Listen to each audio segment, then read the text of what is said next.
So that button on the yoke you hardly ever use, it's called CWS, or control wheel steering, and in some of our airplanes it's called the sync button. It can come in really handy sometimes. Let's take a look. Okay, before takeoff checklist is complete, we are cleared for takeoff. I love a cold morning with light weight in the CJ3. Okay, here we go.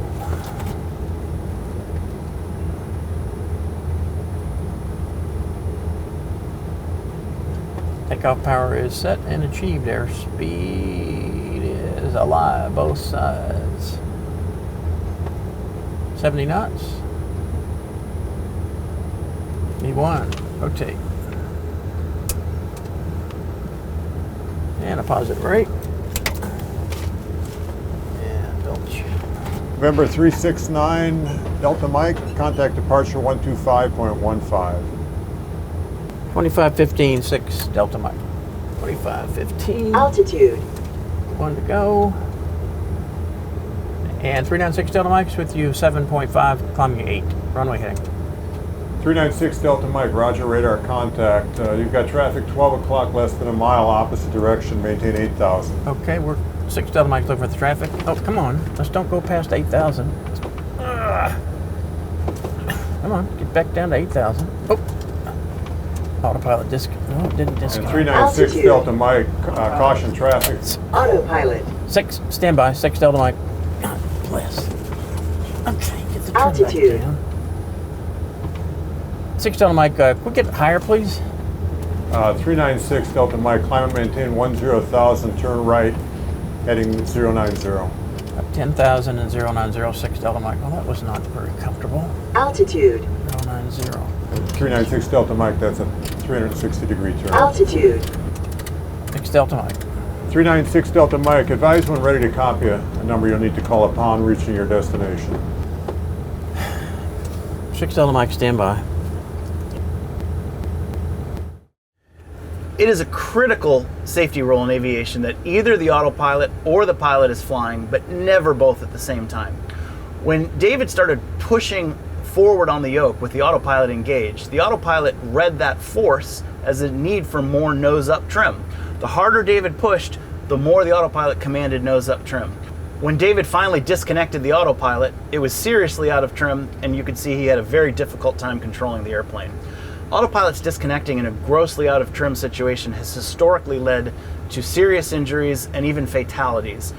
In one recent event, after the autopilot disconnected with the airplane seriously out of trim, the resultant oscillations put between negative 2.5 and over 4 positive Gs on the airplane, killing a passenger. These forces are also well outside the rated limit for the airplane and could result in structural damage or potentially even failure. Let's first look at what the control wheel steering button does, and then look at how its use could have prevented David's situation.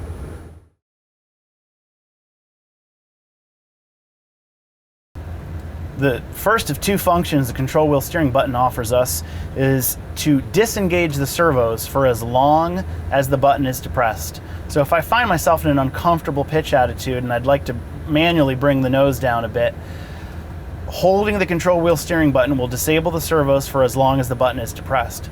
The second function is to sync the vertical state of the aircraft to the current vertical state. So if I let go of the button when I see flight level change 240, not only is the autopilot going to resume control of the airplane, it is going to maintain the speed that was present when I let go.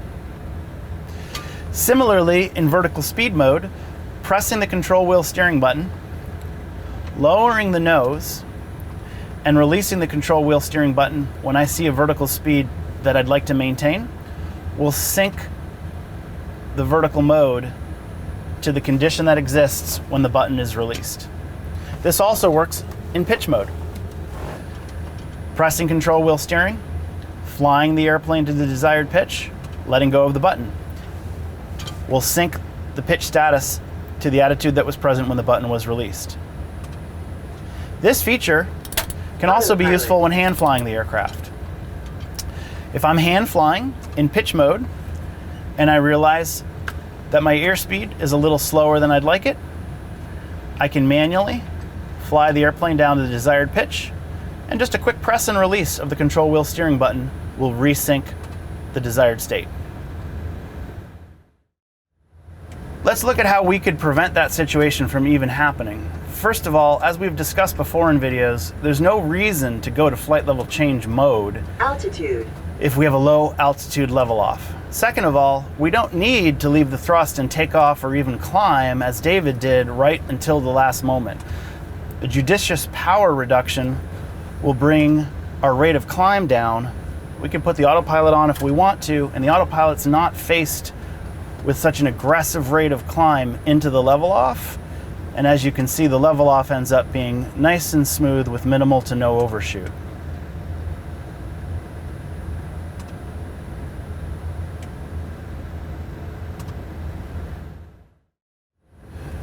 Let's look at a takeoff where we've made the same mistakes David made of going to flight level change early and leaving the thrust up too long, and see how even with that setup, control wheel steering is the more appropriate response if we think the autopilot might blow through an altitude.